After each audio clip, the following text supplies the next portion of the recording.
Young लोगों की मौत हो रही हैं सडन कार्डिक डेथ से, उसकी वजह से अवाम में बहुत ज़्यादा ये पैनिक पाया जा रहा है कि उन्हें लगता है कि उन्हें दिल का मसला है और उन्हें कभी भी कार्डिक अरेस्ट हो जाएगा। और 4 रिस्क फैक्टर्स हैं जो बहुत कॉमन है जिनकी वजह से दिल का मसला हो सकता है, उसमें एक सब है। लेकिन अगर आपको ये सारे मसाइल या ये सारे रिस्क फैक्टर्स नहीं हैं, तो आप रिलैक्स रहें, आपको परेशान होने की ज़रूरत नहीं है, आपको दिल का मसला होने के चांसेस बहुत कम हैं। और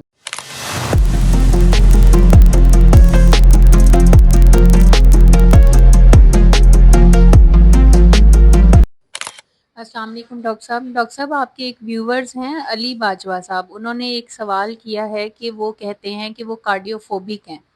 वो जब भी किसी ऐसे पेशेंट की न्यूज़ सुनते हैं कि जिसको हार्ट अटैक हुआ है या दिल का मसला हुआ है और दिल के मसले होने से उनकी डेथ हो गई है, तो उनकी तबीयत ख़राब हो जाती है। तो इसका कोई सलूशन है? जी वालेकुम सलाम।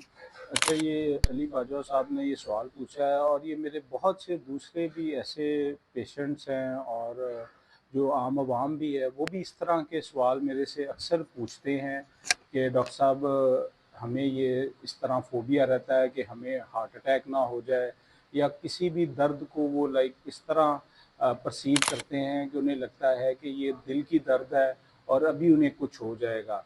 और ऐसे लातदाद मरीज़ भी हैं, पेशेंट भी आप कह सकते हैं, या आम आवाम भी है जिनके ज़हन में आजकल ये सवाल बहुत ज़्यादा कॉमन हो चुका है। और स्पेशली आजकल जो यंग लोगों की मौत हो रही हैं सडन कार्डिक डेथ से, उसकी वजह से अवाम में बहुत ज़्यादा ये पैनिक पाया जा रहा है कि उन्हें लगता है कि उन्हें दिल का मसला है और उन्हें कभी भी कार्डिक अरेस्ट हो जाएगा और इनका दिल बंद हो जाएगा।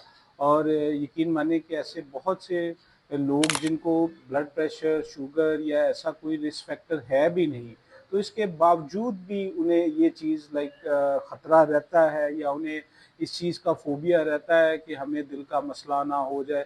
इवन मैंने आपको अपनी कई वीडियोज़ में पहले बताया है कि 4 रिस्क फैक्टर्स हैं जो बहुत कॉमन है जिनकी वजह से दिल का मसला हो सकता है। उसमें एक सबसे कॉमन है आपकी फैमिली हिस्ट्री, दूसरा आपका स्मोकिंग, तीसरा आपके शुगर, चौथा आपका ब्लड प्रेशर और पाँचवा आपका लाइफ़स्टाइल है।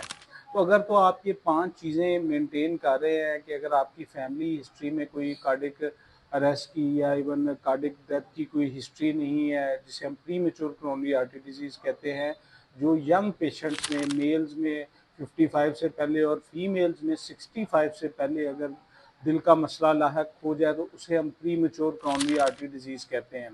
इसके अलावा शुगर हो, ब्लड प्रेशर हो, मरीज़ सिगरेट पीता हो और उसका लाइफ़स्टाइल बहुत ज़्यादा स्ट्रेसफुल हो, मोटा हो, वॉक वगैरह ना करता हो, खाने-पीने का स्टाइल इस तरह हो, खा के बैठा रहता हो, या काम में इस तरह का स्ट्रेस है, नींद ना पूरी हो, टाइप ए पर्सनैलिटी, बहुत ज़्यादा गुस्सा करता हो, ये तो वो रिस्क फैक्टर्स हैं जिनकी वजह से दिल का मसला हो जाता है या हो सकता है।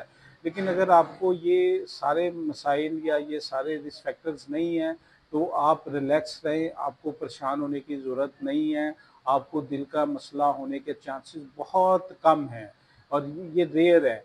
जब आप बहुत ज़्यादा सोचेंगे, आप स्ट्रेस लेंगे, स्ट्रेस लेने के साथ क्या होता है कि आपकी जो दिल की नालियाँ हैं, उनमें अल्फ़ा रिसेप्टर्स एक्टिवेट होते हैं और वेसल्स की कंस्ट्रक्शन होती है, कोरोनरी वेसल्स की, उससे आपको हार्ट अटैक ज़रूर हो सकता है। तो इसलिए सबसे पहले जो है आप अपनी जो लाइफ़ है इसको स्ट्रेस फ्री करें, इस अपने ज़हन से ये चीज़ निकालें कि आपको अभी दिल का मसला हो जाएगा। नो डाउट हर बंदे का दिल एक जैसा नहीं होता, किसी का दिल जिसे हम कहते हैं छोटा भी होता है कि कमज़ोर भी होता है। तो ये उसका मतलब ये नहीं कि उसका दिल कमज़ोर है, वो सिर्फ़ उसका दिमाग की एक परसीव करने की जो एक सलाहियत है या सोचने की सलाहियत है या महसूस करने की सलाहियत है, उसमें वो कुछ सेंसिटिव ज़्यादा है कि वो छोटे से भी मसले को इस तरह सेंस करता है जैसे ये बहुत बड़ा मसला है। और बहुत से मेरे यंग पेशेंट्स भी जो है ना इस चीज़ पे परेशान हैं कि हमें दिल का मसला ना हो जाए। तो ये एक तो ये हो गया कि ये सारे मामला होते क्यों हैं। दूसरा ये मैंने आपको बता दिया, अब इसके हम हल की तरफ आते हैं। हल ये है कि आप अपनी ज़िंदगी से ना सबसे पहले ये डर को ख़त्म करें। क्योंकि बीइंग मुस्लिम हमारा सबसे पहले ये ईमान होना चाहिए कि अल्लाह ताला ने अगर हमारी जहाँ मौत जिस टाइम लिखी हुई है वो आनी ही आनी है, उसको कोई बंदा चाह के भी रोक नहीं सकता। चाहे उसके पास जितने वसाइल हैं, चाहे वो जितनी मर्ज़ी उसके पास आसाइशें हैं, फैसिलिटीज़ हैं, पैसा है, हॉस्पिटल्स हैं, जो भी हो, तो आप मौत को नहीं टाल सकते। आप ये अपना मान करें, जब आपको मौत आनी है उसको कोई नहीं रोक सकता, वो आपका पहले दिन मुकर्रर हो चुका हुआ है। आपने सिर्फ़ एक अच्छी ज़िंदगी गुज़ारनी है, आपके पास जितने पल हैं, जितने लम्हे हैं, जितनी ड्यूरेशन है, आपने वो अच्छी गुज़ारनी है, सेहतमंद लाइफ़स्टाइल गुज़ारना है, सेहतमंद ज़िंदगी बसर करनी है, ना कि आपने सिर्फ़ डर-डर के जीना है या बीमार रह के जीना है। जीना आपने उतना है जितना लिखा जा चुका है। तो लिहाज़ा अपनी ज़िंदगी से ये सारी जो ख़लिशें हैं इन्हें दूर करें, तो इंशाल्लाह ये आपको रिलैक्स आप होंगे।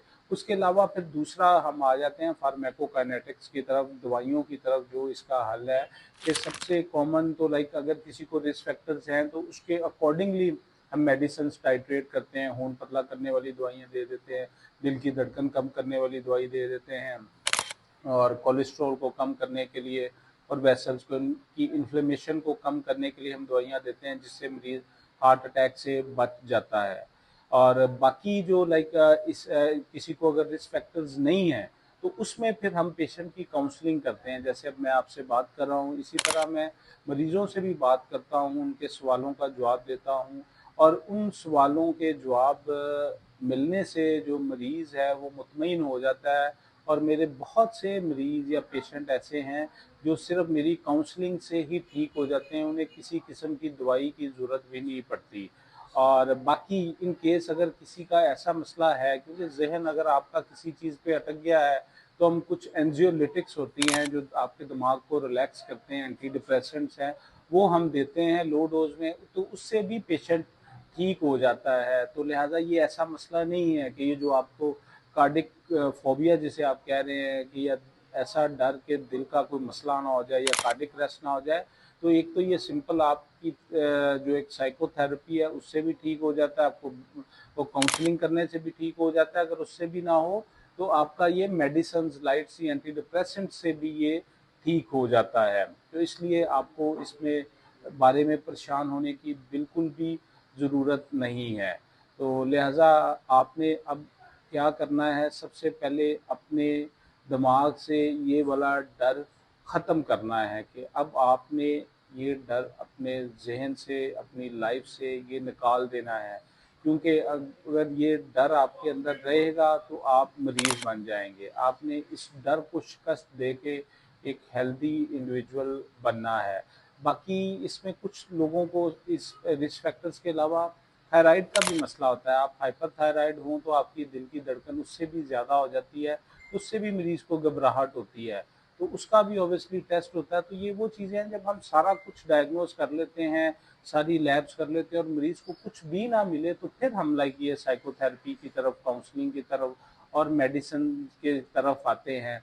और एक मज़े की बात मैं जो अपने सारे मरीज़ों को कहता हूँ कि हार्ट अटैक रोज़-रोज़ नहीं होता। ये मेरी बात गौर से सुन लें। जिस मरीज़ को लगता है कि उसे अभी हार्ट अटैक हो रहा है, कल हार्ट अटैक हो जाना था, ये कल हो जाएगा, तो ऐसा मरीज़ बिल्कुल ठीक होता है। क्योंकि जिन्हें कार्डियक अरेस्ट हो, उन्हें ना कोई प्रिलिमिनरी सिम्पटम्स आते हैं, ना महसूस होता है, उनका अचानक दिल बंद हो जाता है।